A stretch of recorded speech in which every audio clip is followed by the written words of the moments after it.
C'est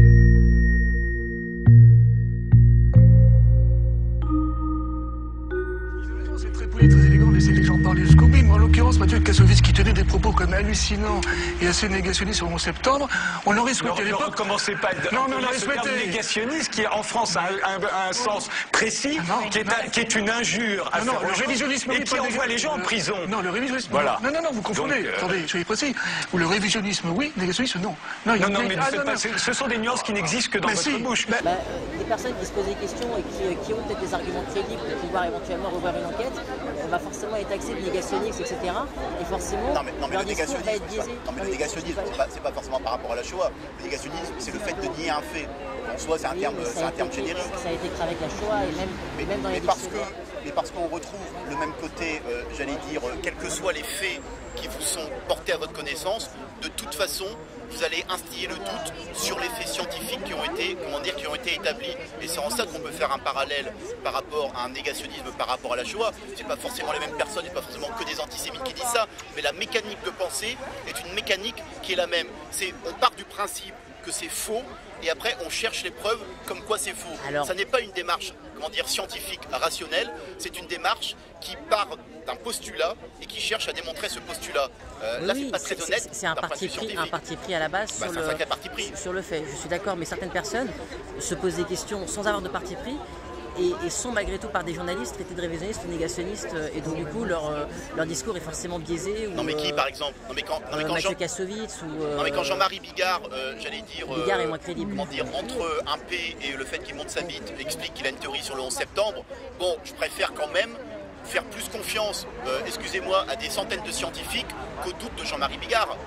Alors, par exemple, depuis le livre de Thierry Meyssan, moi, cette histoire du Pentagone, j'arrive pas à la comprendre. Parce que si je comprends bien votre raisonnement et votre théorie, c'est que les deux avions qui ont frappé les tours du World Trade Center étaient des avions, si je comprends bien, manipulés par les Américains eux-mêmes pour frapper les tours du World Trade Center. On n'en sait rien du tout. C'est ce que vous sous-entendez sans arrêt. Si, absolument pas ça. Vous sous-entendez sans arrêt en disant que ça, c'est faux. Donc c'est forcément qu'il y a une autre version. Non, je dis que c'est troublant, monsieur. Oui, c'est ça, c'est troublant. Oui, mais c'est attention, c'est très différent. Je trouve ça troublant. Alors moi, la question, je trouve ça très troublant, Jean-Marie Bigard, très troublant, que les Américains aient réussi à donc téléguider deux avions qui s'écrasent sur les deux tours jumelles, vous me laissez terminer, du World Trade Center, mais qu'en revanche, pour frapper le Pentagone, là, ils envoient eux-mêmes un missile.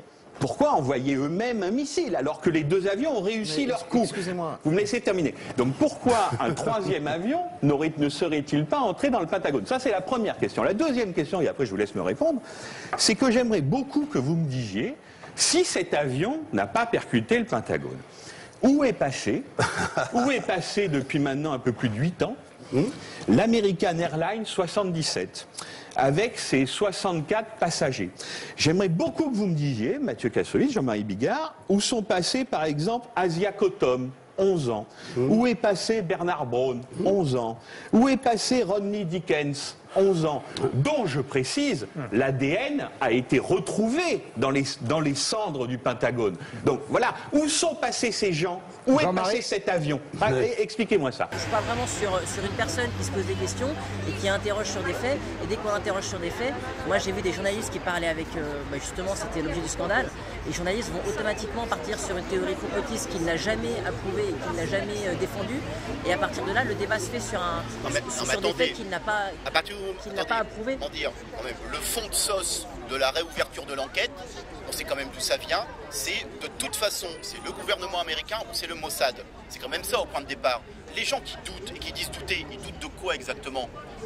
Que l'avion il est arrivé par la face nord et que non en fait il est arrivé par la face sud, c'est ça leur doute. Leur doute c'est bien sûr. Vous parlez de moi par exemple par rapport à mes doutes, quels sont mes doutes alors? Non mais en règle générale, le doute il n'est pas sur le déroulé des faits, il est bien sur l'origine de l'attentat, sinon les doutes, en quoi le gouvernement américain, voudrait modifier la réalité technique, j'allais dire, du déroulement des faits. La seule chose qu'il y aura à cacher éventuellement, ce serait la question des commanditaires. C'est pas à savoir, encore une fois, si l'avion est arrivé comme ça ou s'il est arrivé comme ça.